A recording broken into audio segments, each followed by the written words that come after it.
Hello everyone, জয় হিন্দ, জয় Bharat. Kolkata police constable 2025 কত number পেলে তোমরা মাঠে ডাক পাবে এবং এক্সপেক্টেড কাট অফ কত থাকতে চলেছে সমস্ত বিষয় নিয়ে অ্যানালাইসিস করছি। তো ভিডিওটা শেষ পর্যন্ত দেখো, কোনো স্কিপ করবে না। তোমাদের যা যা ডাউট আছে সমস্ত কিছু ক্লিয়ার হয়ে যাবে এই ভিডিওর মাধ্যমে, ঠিক আছে?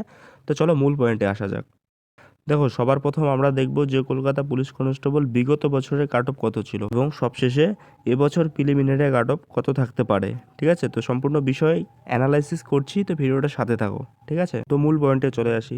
দেখো, কলকাতা পুলিশ কনস্টেবল 2022, ঠিক আছে? 2022-এ তোমাদের অল ক্যাটাগরি কাট অফ কত গিয়েছিল সেগুলো আগে আমরা দেখে নিই। দেখো, কলকাতা পুলিশ কনস্টেবল ইউআরদের গিয়েছিল 64 এবং ওবিসি এদের গিয়েছিল 56 এবং ওবিসি বিদের গিয়েছিল 64 এবং এসসিদের গিয়েছিল 55, ঠিক আছে? এবং এসটিদের গিয়েছিল 37। তারপর চলে যাবো ফিমেলদের।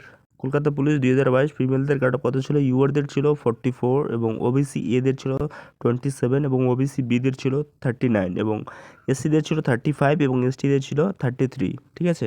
দেখো, আমার মতে 2025-এর এক্সপেক্টেড কাট অফ এটাই থাকতে চলেছে। ইউআরদের 47 থেকে যদি 49 নাম্বার থেকে থাকে তাহলে অবশ্যই সেভ ভাবতে পারো। ওবিসি এদের 45 থেকে 46 এবং ওবিসি বিদের 46 থেকে 48 এবং এসসিদের 43 থেকে 45 নাম্বার এবং এসটিদের 41 থেকে 43 নাম্বার থাকলে তোমরা নিজেদের সেভ ভাবতে পারো, ঠিক আছে? +-2, ওকে? তারপর চলে আসবো ফিমেলদের ক্ষেত্রে, ঠিক আছে?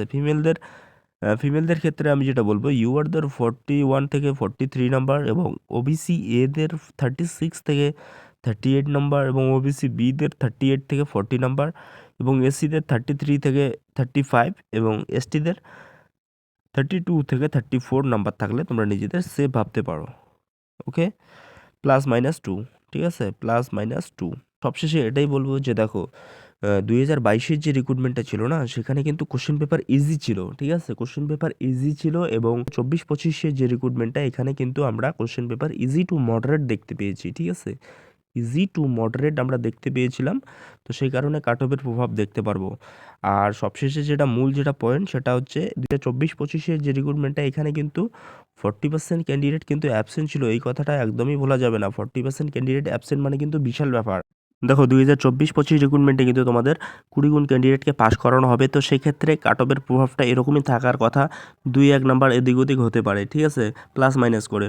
তো কথা হচ্ছে যে যাদের এই নাম্বারগুলো রয়েছে, তোমরা মাঠ করার সাথে সাথে পড়াশোনাটাও কন্টিনিউ করে যাও, কারণ মাঠ পাস করার পরেই কিন্তু তোমাদের মেইন এক্সাম রয়েছে, ঠিক আছে? তো সেখানে কিন্তু তোমরা এত লো কাট অফ দেখতে পারবে না, সেখানে কিন্তু অনেকটা হাই কাট অফ দেখতে পারবে। তো সেক্ষেত্রে তোমাদেরকে এটাই সাজেস্ট করবো যে মাঠ করার সাথে সাথে পড়াশোনাটা কন্টিনিউ করে যাও ভাই, ঠিক আছে?